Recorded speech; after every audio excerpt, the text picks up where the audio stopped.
Hey guys, it's Andrew here at Ross Motorsports in Lufkin, Texas. So you've seen all of our videos where we're kind of going over the boats real quick on Facebook. Well, this one's going to be a little more in-depth to show you a couple things that I really love about the 2020 Puma FTD. Now this is a SP package, it's a special price package. It comes equipped with 2 power pole blades, 2 Helix 9s, oil tricks, which I upgrade to a 112, and I upgrade the fuel tanks to where this boat holds 52 gallons of fuel. There's several things that we like about it on these Bass Cat boats that they do different than a lot of your other brands. If you want to, I have Hank behind the camera, so I'm probably going to mention his name a couple times. Hank, step around here to the side. I want to really show. If you know me, you know that I'm 6'6". This boat does have plenty of room for me to sit behind the console. We have the standard analog gauges on this boat. We do have a USB port here to where you can plug in your iPhone or GoPros. We have flush mounted a Helix 9 here in the dash. And the Puma and Cougar FTD console, you're able to go up to a Helix 10 or a Lowrance 12 flush mount. Now you can do like Bass Boat Technologies or Deck It mount on the outside, put your graphs up, and you can run, even if you wanted to, you can run like 2 15-inch graphs. We do have the standard BCB touchpad dash here. This will control everything from our live wells, our security system, fuel, our accessory one lights up the handrails, horn, and everything now is just in this one pad right here. Of course, I've upgraded this boat to where we have the hot foot with the slide, so depending on your height, you can adjust this to where it fits you. And you see, the main thing about a Bass Cat boat is there's only one piece of plastic that I'm aware of in this boat. It's this piece of 1/2-inch starboard here on the side that holds your shifter. So you're able to take this off, take your shifter off if you were to have to replace a cable or get behind there. Some brands, they don't do this. They mount the shifters and stuff before they put the top cap on, and it really makes a pain, not in the first several years of ownership, but you know, in 20 years when this boat's still in the water. But that's something that we do. We have all fiberglass dash, there's no plastic. We have the OSB here on the side, or not the OSB, the starboard here on the side, master power switch. Now new for 2020, or 2019-2020, we had the fiberglass step box. You have the compression latch there. You can fold this up, place to put your wallet, your phone, your scales, whatever you need to keep here, bubble gum. But we still have our cooler underneath here. So this is a tournament boat. It's designed by tournament fishermen to where when you're idling to a spot or you just got off the plane or you're fixing to get on pad, you can reach here, grab you a bottle of water, try to stay hydrated the long days on the water. You really have to. This boat has probably some of the deepest live wells on the market. Now, the Cougar and the Puma are super deep. The Lynx is even deeper. I catch a bunch of little 14-inch fish. I have to keep coil tags in to be able to find them. They get in the very bottom. Now, people ask, why do we have triangle-shaped live wells? Well, the thing that we really love about triangle-shaped live wells, look how our lids open. Our lids open separated like that. So whenever you're having a cold fish and you're working with fish, everybody knows fish jump. Well, if a fish were to jump up and get out of this hole here, you have a little bit of protection to try to keep him from flopping on the back deck and getting away from you. We do have the triangle shape. Fish puts his tail in one corner, his nose in the other. It keeps him from beating himself up in rough water. Of course, we do have bubble trim around the top. It's something that we do that I don't know of anyone else that does, to where you can put you a PVC fitting over your overflow. You can fill this live well all the way up to the top to where it pressurizes the live well, and that way you will not beat your fish up. And to kind of show you an example of that, you can take you a bottle of water, fill it halfway up, drop you a pin cap in the bottle of water, shake it up, pin cap goes everywhere. Now take that same bottle of water, fill it completely full of water, put the lid on it and shake it up, pin cap's not shaking. So that really shows you how to take care of your fish and try to keep them alive. Now, of course, we have storage behind both passenger seat, driver's seat, and on the Puma Cougar model, we do have storage underneath. Now, you can fit a 24-25 pitch prop in here, no problem. It's a good place to keep a spare prop. Or if your towing has a little bit of extra stuff and you don't want it all on the floor of your boat when you're fishing, you can tell them to put it all in these boxes. Now what we're gonna do, it's gonna be kind of hard for us to move around this boat together because of course I'm a giant. So I'm gonna try to go back here to the back and show you a couple features I really love. So, you know, unfortunately things do happen.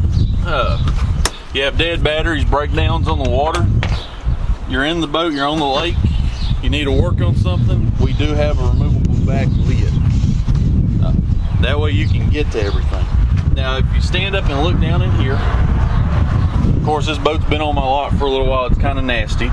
We have dual battery trays and 2 single trays. Now, we are missing the lid. Y'all might ask in the comments why we're missing the battery tray lid here. I actually had a customer lose his. I don't know how he lost it, but he was in a bind, so I grabbed one out of this boat and sent him on the road. I should have another one on order. Now, we have both of our fuel tanks. It's hard to believe, but the fuel tanks do go in this boat after the boat is put together. So if you were to ever have problems with a fuel tank, you can replace it. These premium boats, they do come with an AGM 31 series cranking battery. These trays are large enough. If you're wanting to do all 4 31 AGMs, you could. All our bilge pumps and everything's right there in the middle, easy to get to. Our Minn Kota battery chargers on the transom of this boat. The reason why we mount the charger on the very back of the boat is it has the least amount of vibration. So that helps keep the life of that charger. Of course, you see we have the Mercury V8, dual power poles, and we have an 8-inch setback jack plate. Now, if you step around to the back of the boat, you'll notice our jack plate looks a little different than the other brands. If you'll notice, it's longer. It goes from the very top to the very bottom of the transom. That keeps the jack plate from digging into the transom. It just makes it a little bit stronger. It has a 6-bolt pattern where you have 6 bolts that hold the jack plate onto the boat. We have the blades mounted there on the side. If you come to this side, we have upgraded and added the transducer shield. It makes that thing rock solid. We have ratcheting tie downs on the back fiberglass fenders, which are easy to replace. If you were to ever have any kind of problems, you can always buy the fenders for the Bass Cat boat. I actually had a customer that had like a early 90 model boat, and we were able to match the fender. 24-ounce carpet. You notice how the Puma's deck layout is. You have 2 storages, neck storage here in the middle. Plenty of tackle storage. Both your rod lockers will hold up to 8-foot rods. We have our bungee straps up here on the front deck, padded front deck, and then we have the Minn Kota oil tricks. Now, something that we use that's different than a lot of brands have done away without using trolling motor plugs. If you look here, Hank might step around to that side, we can see it a little bit better. Some of your brands have done away with the trolling motor plug. Well, you think nothing about it, but whenever you're charging your batteries, it's always best to unplug the trolling motor so there's no kind of back draw, there's no kind of power going to the circuit boards. You know, we are a Minn Kota repair shop. We have seen a bunch of circuit boards and stuff needing replacement. Knock on wood, I haven't had a lot of issues with mine because I do always unplug my trolling motor whenever I'm using, or when I'm using my charger, I always unplug it. It's just a good habit to have. If something were to happen, you had to replace this trolling motor or swap it out in a bind, you can have you a spare trolling motor set up with a plug on it. It makes it to where it's real simple and quick to swap. A lot of your brands have done away from that because it's just a little bit more money that they're having to sink into a boat, and they're trying to cut all the costs they can to make the most money. But Bass Cat still uses top of the line products and everything that we can. If you come around to this side, Hank, a lot of people ask, you know, what are them plastic things? Well, them plastic things are actually a real fancy word. I don't know it, but some kind of poly, something that don't break. Super strong. The reason why we use the spacers, of course this boat's been outside, I'm sorry that's so dirty. The reason why we use them spacers, it gives you a level mounting surface for that trolling motor. Sometimes if this fiberglass were not perfectly level and you were to tighten this down and bolt it down, it can tweak that mount. You've seen some trolling motors that you got to step on to get them to release. Well, since we use these spacers, it gives us a good mounting surface. Of course, we have 1/2-inch aluminum plates underneath the fiberglass. It is bolted down, it's super solid. We have our switch panels up here on the front. And this is something that we do that I'm not aware of all the different brands, but I know some of them don't have it. You have a trim button on the left and on the right, and these trim buttons are separated, they're individual, to where I wear size 15 shoes, I can still use my trim with my foot.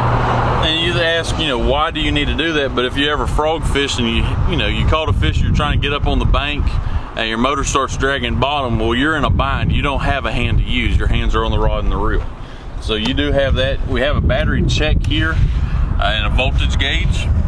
That's something that's a little bit different. I really like it. And I probably use mine more than anything because I can plug my boat in, especially if I'm in a motel or something, put my cover on the boat, and it makes it to where I can double check my batteries. Now, before I put my cover on, I'll plug my boat in, walk up here, flip the switch, see how many volts I have. Normally when the Minn Kota charger's charging, you have close to 40 volts of power, and that way you just know everything's working. This boat is a gorgeous boat. Of course, this is the Puma FTD that we just went over. There's a lot of features on this boat and the other boats that are very similar and identical. They do share a lot of things from one model to the other. We are going to keep doing this, and as I get some other inventory in, we're going to try to pull up more videos on the different models to try to explain. I know you've seen a lot of videos where they show the different tackle and stuff, but I'm trying to go a little more in depth that you might not catch on a normal YouTube video.